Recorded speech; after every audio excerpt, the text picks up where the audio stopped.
This video illustrates the concept of gang stalking. Gang stalking is also known as vigilante stalking or cause stalking, and it involves using several different individuals and vehicles to give a person the message that they are being stalked, yet not give them the ability to identify a single perpetrator. I've just bought a video camera, and this is the first time that I've taken it out.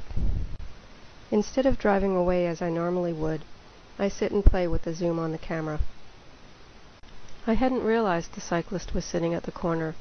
I actually discovered him after I zoomed in on him. So I decided to sit and keep filming. This is something the stalkers didn't expect me to do. Notice the hand movements here. The guy lifts up his hands, points at the car that's approaching. His hands go back down again, and then he leans towards the car. Also, notice that the white car is missing a hubcap. This is important because the car will be coming back. You may have noticed that I've altered the video slightly. I've inserted still images to illustrate certain points a little more easily. As the ladies approach the corner, there's no indication that they know the guy until they get close to him.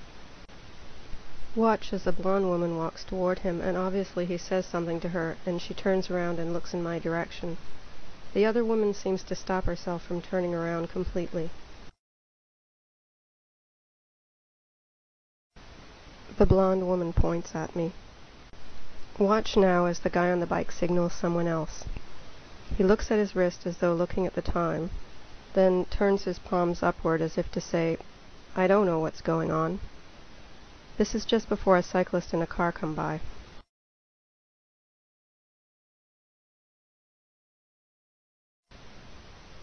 Certain behaviors are repeated in order to let the victim know that something is happening. In my case, cars, cyclists, and pedestrians are used when I leave the house, and also when I'm coming back to the house. The blonde lady appears to say something to the guy, and he continues watching me after she leaves.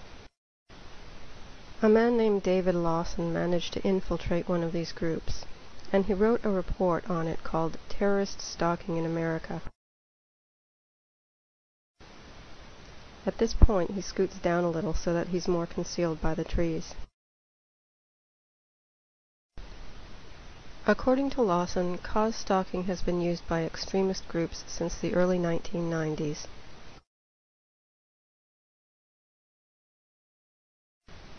This gives the viewer a reminder of how far away the cyclist actually is.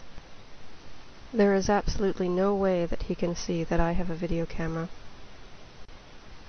In fact, if he knew I had a video camera, he wouldn't be sitting there. The only thing he can see is that I'm not driving away. Here comes the white car again, back in the opposite direction. There's no exit in that direction. In order to leave the neighborhood, he has to come back the other way again.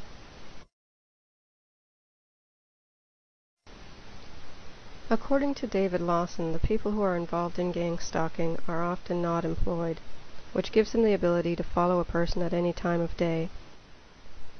In addition, he makes it quite clear that these groups are cults. And now a third cyclist is about to approach. And as soon as he comes around the corner, he looks at me, and keeps watching me the entire time. After he gets on his bike, he actually rides up the wrong side of the street. It looks like he's trying to figure out what I'm doing. At the end of this video, you'll see a picture of what I looked like to them.